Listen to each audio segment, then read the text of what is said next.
Bonjour à tous, aujourd'hui je vous présente le tarot des oppositions de chez Lo Scarabeo qui a été édité aux éditions Intuitives. Encore un très très beau coffret, tout en dur. Voilà, vraiment très très joli. Vous voyez, vous avez la reine dans sa face, de son côté positif et la reine, quand on ouvre, de son côté négatif. Vraiment un très très beau coffret, vous voyez. Voilà. Donc, à l'arrière, il y a marqué « Chacune des 78 cartes de ce tarot a un aspect positif et un aspect négatif. Le principe est de considérer ces deux facettes en même temps et non pas de les appréhender comme des entités distinctes. Chaque carte vous invite à dépasser la dualité et à vous éloigner des extrêmes pour emprunter la voie de l'équilibre et de l'harmonie. Grâce au livre d'accompagnement de 128 pages, vous découvrirez le message profond que ce tarot nous révèle. La vie est un voyage oscillant entre deux polarités, un entrelac d'instants, ni bon ni mauvais. » Donc c'est vrai que quand on se procure de ce coffret, on pourrait penser, je dirais simplement, que grâce à ce jeu, nous allons avoir le côté positif et le côté négatif d'une arcane. Ils vont plus loin dans le sens où oui, effectivement, vous avez le positif et le négatif sur une même carte, mais vous pouvez regarder, et je dirais c'est là tout l'intérêt, dans votre tirage, les deux polarités de la carte. C'est-à-dire que dans la vie, tout n'est pas noir, tout n'est pas blanc, et là, la carte, quand elle sort, c'est un peu pareil, c'est que ça ne sera pas totalement positif, totalement négatif, il faut voir les deux polarités ensemble. Et en cela, je trouve ça intéressant.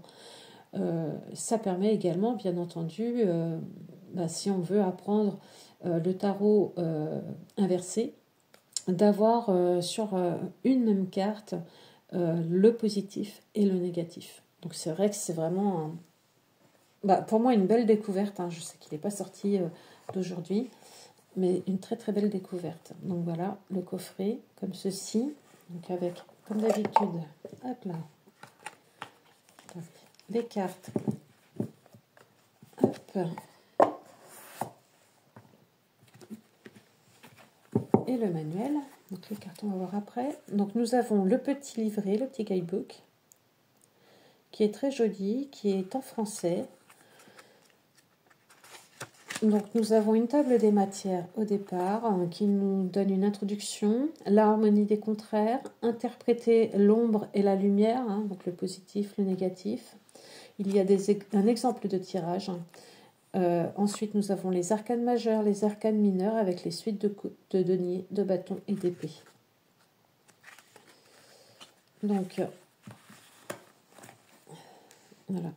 L'harmonie des contraires. Le tarot des oppositions vous permet d'observer deux aspects de chaque carte en même temps. Il ne s'agit pas de les considérer comme distincts, c'est-à-dire comme inévitablement bons ou mauvais, mais plutôt de voir les polarités inhérentes à chaque carte comme quelque chose d'harmonieux qui s'éloigne des extrêmes et même vers un équilibre. Il y a beaucoup à apprendre de cette harmonie des contraires, tant pour l'étude du tarot en général que pour l'interprétation. Le sens d'une carte change lorsque l'on passe d'une polarité à une autre, tout en restant toujours dans les limites de sa propre nature. Tout cela peut également être intégré en filigrane aux significations traditionnelles.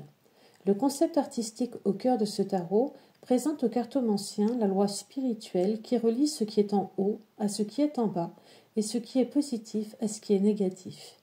Il offre à ceux qui le consultent la possibilité de réconcilier les sens qui incitent à la prudence et à la réflexion avec ceux qui poussent avec confiance vers des meilleurs scénarios. Par souci de clarté, nous désignons les deux moitiés des cartes par les termes positif et négatif, mais il n'y a aucun jugement implicite. Pensez à une pile avec ses pôles positifs et négatifs. Tous deux sont nécessaires à la circulation de l'énergie. Le positif isolé est inerte, tout comme le négatif. C'est le lien positif-négatif qui fait bouger les choses. Au centre de chaque carte se trouve un espace liminaire où les deux polarités dialoguent, permettant souvent le passage d'objets, de symboles et d'énergie d'une extrême à l'autre. Accordez une attention particulière à ces espaces intermédiaires. Il y a des vérités et des innovations dans l'énergie qui circule d'une polarité à l'autre. Donc vraiment, je trouve ça très intéressant. On va le voir après avec les cartes. Donc ici, nous avons un tirage. Voilà. Donc ça va nous permettre de voir le positif, le négatif. Donc dans la carte 1, le passé, la carte 2, le problème, la 3, les ressources, la 4, le futur, la 5, croissance intérieure, la 6, croissance extérieure. Voilà. Et en plus, suite à cela, ils nous font un exemple illustré justement de ce tirage avec des cartes. Donc ça, je trouve ça intéressant parce que ça permet vraiment de comprendre le tirage. Ensuite, nous arrivons aux arcanes majeures. Donc vous allez avoir à chaque fois, alors vous n'avez pas la photo de la carte. Donc vous avez à chaque fois son chiffre, le fou. Vous avez un petit texte général, le positif et le négatif. Et vous avez ça pour chaque arcane majeur. Et ensuite, si nous allons aux arcanes mineures, par exemple le 4 de coupe, vous avez bien le côté positif et le côté négatif. Donc vraiment, pour toutes les cartes, que ce soit arcane majeur ou arcane mineur, vous avez à chaque fois la même chose. Voilà. Et donc à la fin, vous avez un petit espace de notes personnelles. Donc vraiment un petit guidebook tout en couleur, très, très bien conçu et très intéressant à lire, je trouve. Donc ensuite, nous avons les cartes. Alors comme d'habitude, nous avons la petite carte de présentation devant et la petite carte, le scarabée derrière, pour protéger les cartes. Les tranches sont neutres. Moi, je trouve ça très bien. Elles glissent merveilleusement bien. Il n'y a aucun souci là-dessus. Donc, hop, j'enlève. Voilà. Tac. Et voici comment se présentent les cartes. Donc, vous voyez, nous avons le fou. Donc, la carte est divisée en deux. Nous avons le fou positif en haut et le fou négatif en bas. Donc, par exemple, le fou, on peut dire que c'est un jeune homme qui est un peu insouciant, qui part à l'aventure avec le strict nécessaire, qui a juste son petit baluchon, il y va, quoi, il part à l'aventure. Alors qu'en bas, dans son aspect négatif, donc là, l'intérêt, c'est justement vraiment de brasser les cartes de façon à ce que elles ne soient pas toutes dans le même sens et que vous puissiez avoir autant du positif que du négatif. Et là, dans son aspect négatif, on voit bien plutôt un fou, qui est inquiet, qui fuit, qui a rien calculé et qui part et qui fonce. Et on voit même le sol qui se dérobe sous lui, qui prend vraiment des risques inconsidérés. Donc on voit bien cet aspect positif et cet aspect négatif. Mais dans un tirage, je pense qu'il faut prendre la globalité de la carte, pas seulement une polarité. Parce que justement, on peut être ce fou qui part et qui part avec le strict nécessaire, qui part à l'aventure, qui prend des risques mesurés, et tout en rappelant que, attention quand même, on peut très vite basculer d'un côté comme de l'autre, quoi. Donc vraiment, je trouve les cartes vraiment très bien faites. Pour apprendre positif, négatif, c'est génial. Je l'ai utilisé pour plusieurs tirages. Il est d'une pertinence mais incroyable. Il est vraiment très très juste. Voilà, donc je vais vous montrer les cartes toutes les unes après les autres. Donc là, vous avez le fou. Franchement, ouais, les cartes sont très belles. Les illustrations sont magnifiques. Vous voyez, le magicien qui peut très vite devenir un escroc. Hein. Voilà, vous voyez, un mauvais gourou. Alors, je ne vais pas vous les faire à chaque fois, hein, parce que la vidéo serait très longue. Vous voyez un peu l'esprit. Donc là, vous avez la grande prêtresse dans son côté positif et dans l'autre sens, dans son côté négatif. L'impératrice.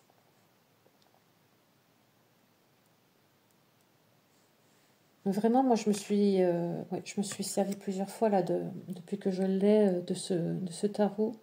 Et vraiment, les tirages sont très pertinents, très justes.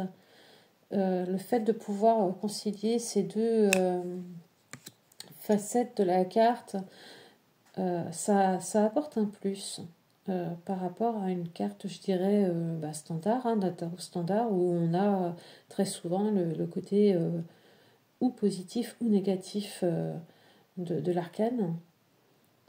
Et franchement, ouais, j'ai adhéré vraiment à ce tarot. Il fait partie de ma carte tech et il n'en sortira plus. Vous voyez.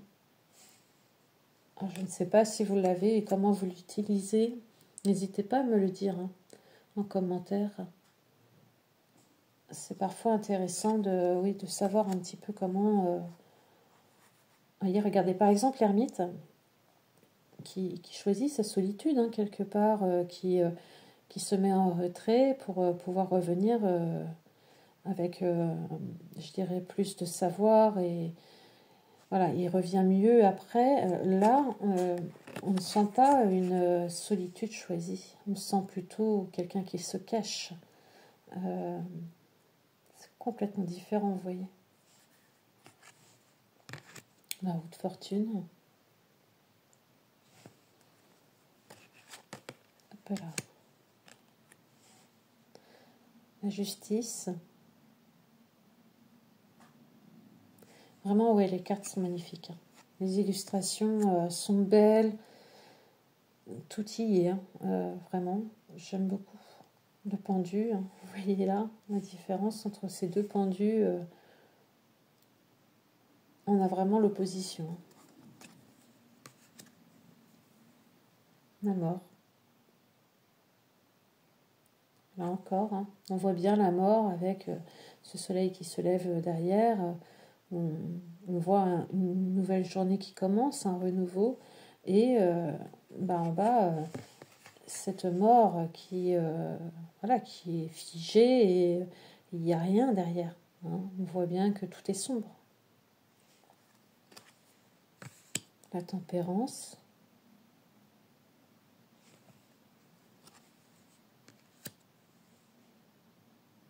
Le diable. Vraiment, ce sont de très belles cartes. De très très belles illustrations. Je ne regrette vraiment pas. La tour. Là encore, hein, on voit bien hein, la tour, un bouleversement qui est inévitable, mais qui peut apporter quelque chose de bon aussi. Hein. Des fois, on a besoin d'être un petit peu secoué pour pouvoir avancer. Là, c'est pas du tout le cas quand on regarde la carte. Hein. On a l'impression que, c'est vraiment un bouleversement qui n'amènera à rien d'autre. L'étoile.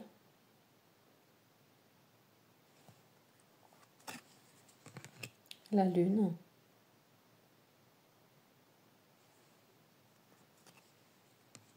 Le soleil. Cette carte m'a touchée quand même.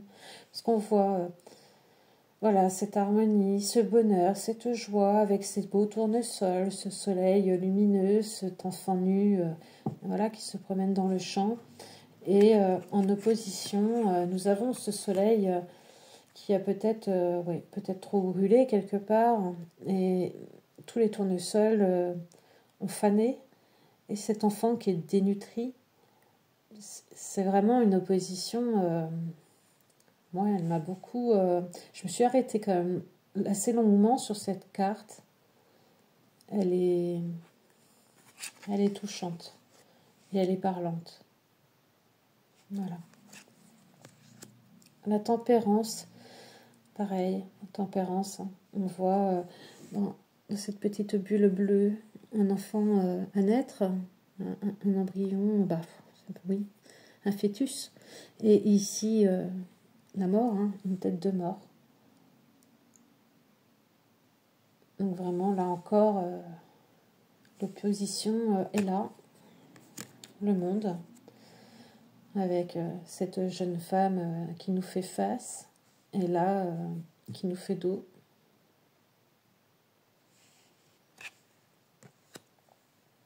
Là, on va passer sur les pentacles.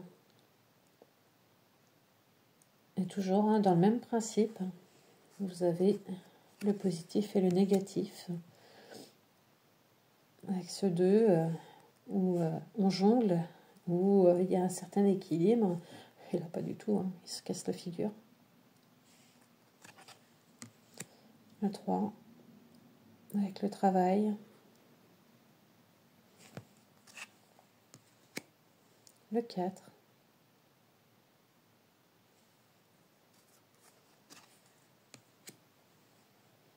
Le 5.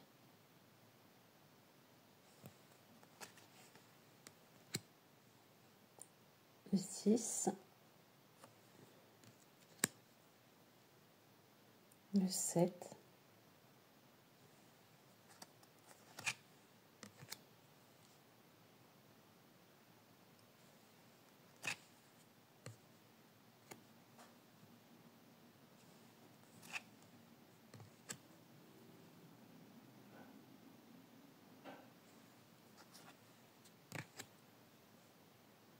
Vraiment, ouais.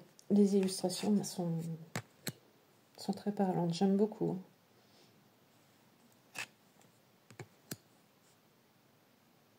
Puis très fidèle au Rider-Waite. Hein. Pour le coup,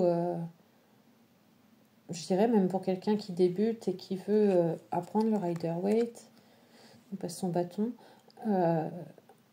c'est pas mal. Hein. Vraiment...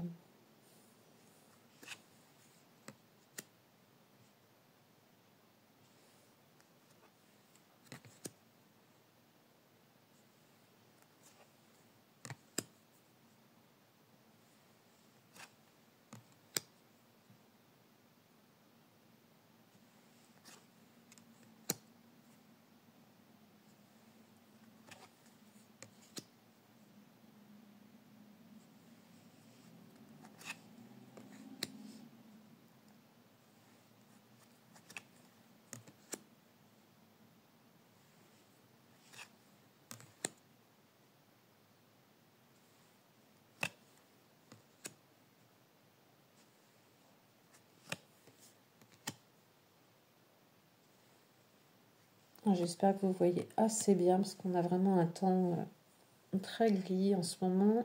Donc on est un petit peu obligé de faire les vidéos avec de la lumière artificielle. Donc ça c'est la carte qui se retrouve sur la boîte. Hein. Vous voyez, la reine de bâton. Oui, j'espère que la luminosité va être assez correcte et que vous puissiez voir quand même les cartes correctement. As de coupe.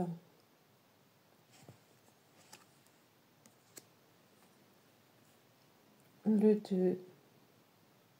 On voit là très bien ce couple qui partage la même coupe. Et quand on le prend à l'envers, on voit bien que la femme ne fait plus face à l'homme, lui tourne le dos et partage sa coupe avec quelqu'un d'autre.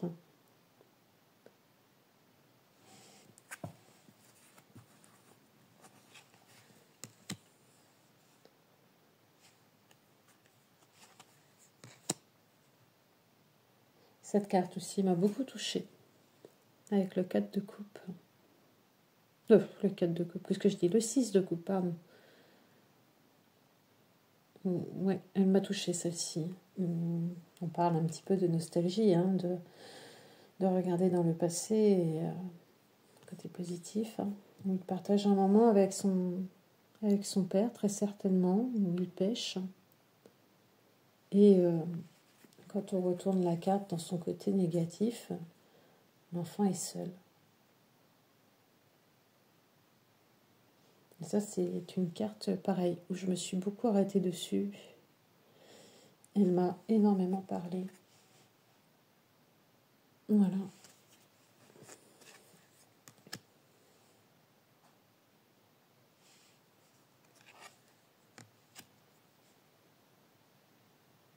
Celle-ci également, hein. Elle est très, très parlante. Hein. On voit cette jeune femme qui a décidé voilà, de passer au-delà de ce qu'elle a affronté. Et au contraire, ici, cette jeune femme qui n'y arrive pas, hein, qui ressasse.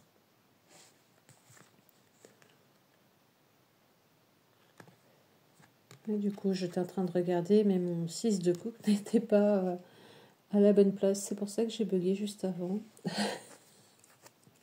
Il aurait dû être là juste derrière. Bon, c'est pas grave. Donc là, voilà. Nous sommes au 7 de coupe. Où là, on voit bien que le sommeil n'est pas le même. Voilà.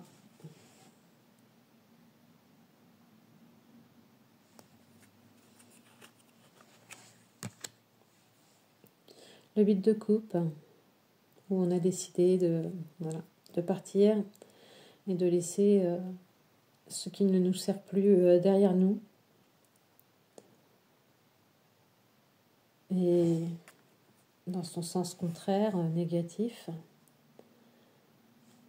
cet homme qui n'arrive pas justement à passer à autre chose et qui revient sans cesse vers ce qui l'a peut-être blessé, vers ses pensées limitantes.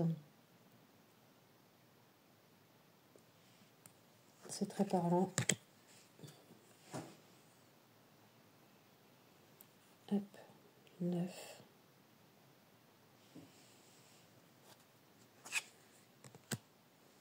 Le 10 de coupe.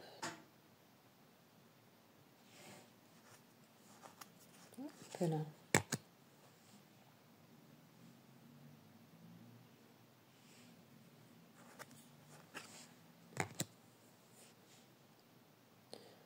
Alors moi, je suis sur une année 2025 où je vais avoir comme objectif, c'est un objectif que je me lance, d'apprendre le tarot en droit et en vert, de façon à pouvoir faire des tirages sans cesse me référer à un livret, même si j'adore lire les livrets qui sont fournis avec les tarots, mais j'aimerais pouvoir faire des tirages où vraiment je me libère de ça et où je peux faire travailler un peu plus mon intuition. Donc il faut déjà commencer par connaître les bases.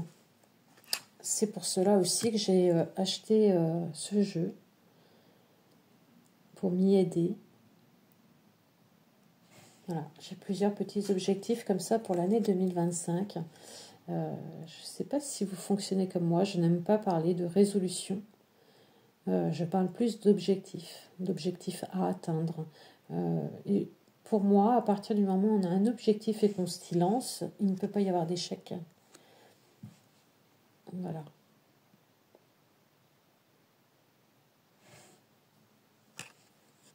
Ça serait marrant d'ailleurs en commentaire que vous me disiez si vous avez vous aussi des objectifs ou si vous fonctionnez par des résolutions. Est-ce que vous arrivez à les tenir, vos résolutions? Parce que alors moi, pas du tout. C'est pour ça que maintenant, je me fixe des objectifs. Je trouve ça plus positif et plus... Voilà, ça me donne envie par rapport à une résolution. Vous voyez par exemple, ce 3 d'épée, habituellement, on le voit comme ceci. Où vraiment c'est le chagrin, la peine, vraiment quelque chose de très dur. On n'aime pas trop le voir ce 3 d'épée. Hein. Et justement, quand on le voit dans l'autre sens, on voit une jeune femme qui s'en est libérée, qui s'est libérée de ses souffrances, qui s'est libérée du mal qu'on lui a fait. Et ça fait du bien de voir aussi ce 3 d'épée avec cet aspect-là. J'aime beaucoup. Le 4 d'épée qui symbolise le repos. Alors, oui, en haut, on voit bien le repos. Hein. Cet homme qui se repose au pied d'un arbre. Et là, c'est une toute autre signification que nous voyons.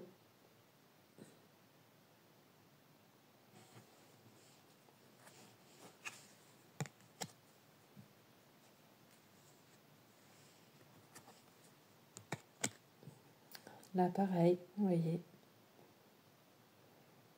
Le 6 d'épée, qui n'a rien à voir d'un côté positif et côté négatif.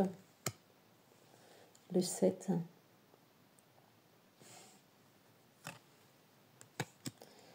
Le 8 d'épée. Alors là, pareil, la plupart du temps, dans le tarot, c'est comme ça que nous la voyons. Nous sommes prisonniers de nos propres peurs, de nos propres pensées limitantes. On n'est pas physiquement et réellement prisonnier. On est mentalement prisonnier. Et là, quand on tourne la carte, on s'aperçoit que l'homme a réussi à se défaire de ses pensées limitantes, de ses schémas répétitifs, de toutes ses peurs et ses angoisses. C'est très parlant. Hein. Celle-ci, pareil, hein, très parlante. Donc habituellement, pareil, on la voit plus dans ce sens-là. Avec les angoisses, les cauchemars, hein, tout ce qui va nous empêcher de dormir et de bien penser. Et de son côté un peu plus positif. Voilà.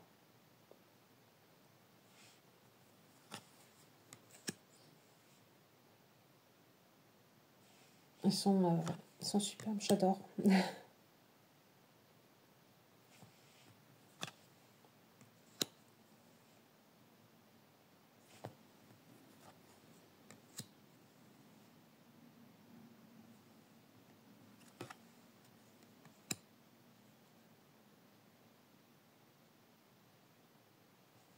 Et voilà, c'était le roi d'épée pour finir.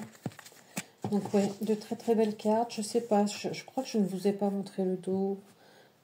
Voilà, le dos des cartes, qui est très beau. Alors vous voyez, hein, il est réversible. Si on s'y attarde un petit peu, on s'aperçoit qu'ici, la petite étoile est un peu plus brillante que celle-ci. Donc on voit bien que le côté positif est là et le côté négatif est là. Donc si on s'y attarde, on peut, lors d'un tirage, voir si on a tiré positif ou négatif. Voilà. Mais franchement, ouais, c'est de très belles cartes. Vous pouvez les brasser très facilement. Elles lisent très très bien. Vous pouvez les étaler également très très bien. Franchement, un très très bon jeu. Que ce soit pour apprendre le Rider-Waite en positif et en négatif ou en endroit inversé, comme je compte le faire moi en 2025. Voilà, dites-moi ce que vous en pensez. Est-ce que vous possédez déjà le tarot des oppositions? Quel est votre avis sur ce jeu? Est-ce que vous l'utilisez régulièrement? J'ai très envie de vous lire. Je vous fais des gros bisous et je vous dis à très vite.